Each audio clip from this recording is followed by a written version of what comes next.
नमस्कार साथियों। आज अपन यानी कि तटस्थ वक्र के द्वारा उपभोक्ता के साम्य का अध्ययन करेंगे, अर्थात उपभोक्ता द्वारा उपयोगिता का अधिकतमकरण। उपभोक्ता द्वारा उपयोगिता का अधिकतमकरण यानी कि इसको उपभोक्ता का साम्य भी कहते हैं और इसको उपभोक्ता द्वारा उपयोगिता का अधिकतमकरण के नाम से भी जाना जाता है। तो कहने का मतलब कि उदासीनता वक्र के द्वारा अपन उपभोक्ता के साम्य पर प्रकाश डालते हैं। सबसे पहले साम्य की शर्तें देखिए।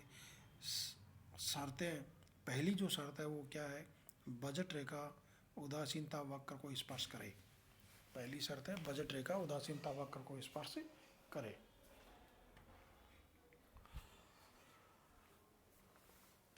अर्थात बजट रेखा और उदासीनता वक्र दोनों का ढाल बराबर हो। यहाँ दो वस्तुओं की सीमांत उपयोगिताओं का अनुपात उनकी कीमतों के अनुपात के बराबर हो, या y के लिए x के प्रतिस्थापन की सीमांत दर उनकी कीमतों के अनुपात के बराबर हो। अर्थात MRS x फॉर y यानी कि marginal rate of substitution x for y equal to marginal utility x upon marginal utility y equal to P X upon P Y, जहाँ पर MRS x फॉर y क्या है, यानी कि y के लिए x के प्रतिस्थापन की सीमांत दर है, और MUX और MUY क्या है? MUX है x वस्तु की सीमांत उपयोगिता, MUY है y वस्तु की सीमांत उपयोगिता, PX क्या है? x वस्तु की कीमत, और PY क्या है? y वस्तु की कीमत।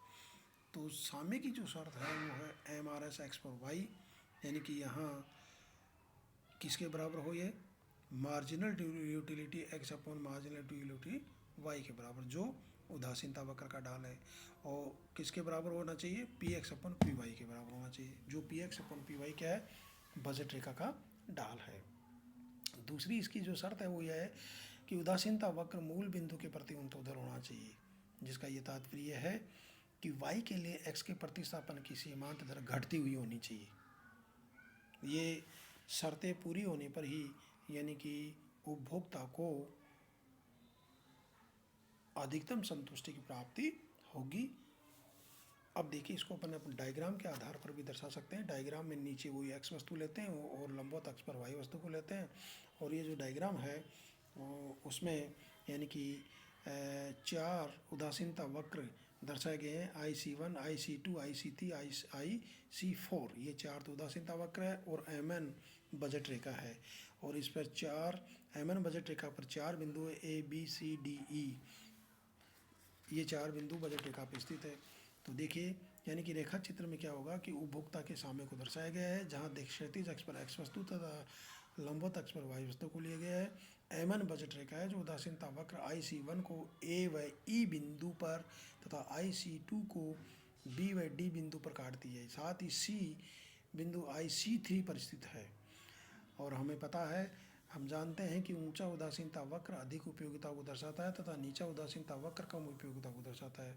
अतः उपभोक्ता IC1 व IC2 की तुलना में IC3 पर जाना चाहेगा, लेकिन IC4 पर नहीं जा सकता, क्योंकि इस तक पहुंचने के लिए उसकी जो आय है वो कम रह जाती है। अतः C बिंदु ही उपभोक्ता का साम्य बिंदु है, जहां उसको अधिकतम संतुष्टि प्राप्त होती है। इस बिंदु पर ही यानी कि कीमत रेखा और बजट रेखा स्पर्श करती है, और दोनों का ढाल भी बराबर होता है। दोनों का ढाल क्या होता है? MRS x for y equal to marginal utility x upon marginal utility y equal to P X upon P Y, यानी कि बजट रेखा और उदासीनता वक्र दोनों का ढाल इस बिंदु पर ही बराबर है। साथ ही इस बिंदु पर उदासीनता वक्र मूल बिंदु के प्रति ऊर्ध्वाधर है। ठीक है। और अगर अपन देखें, यानी कि C बिंदु जहाँ उसको अधिकतम संतुष्टि प्राप्त होती है, C बिंदु के बाईं ओर MN रेखा के A व B बिंदु जैसे A व B जैसे बिंदुओं पर यानी कि उदासीनता वक्र का ढाल बजट रेखा के ढाल से अधिक है। अर्थात MRS x for y is greater than P X upon P Y है। इसी प्रकार C बिंदु जो सामने बिंदु है सी, उसके दाईं ओर डी व ई जैसे बिंदुओं पर उदासीनता वक्र का ढाल बजट रेखा के ढाल से कम है, अर्थात MRS x for y equal वो less than px upon py। अतः केवल सी बिंदु ही उदासीनता वक्र IC3 का ढाल, अतः सी बिंदु पर उदासीनता वक्र IC3 का ढाल बजट रेखा के ढाल के बराबर है और साम्य की शर्तें पूरी होती है, अतः उपभोक्ता को अधिकतम संतुष्टि प्राप्त इसी बिंदु पर होती है। ये था यानी कि उदासीनता वक्र के द्वारा उपभोक्ता का साम्य, जिसको अपन ने डायग्राम के आधार पर एक्सप्लेन किया है, और इसका जो डायग्राम है वो ई कंटेंट पे आपको यानी कि उपलब्ध कराया जाएगा। धन्यवाद।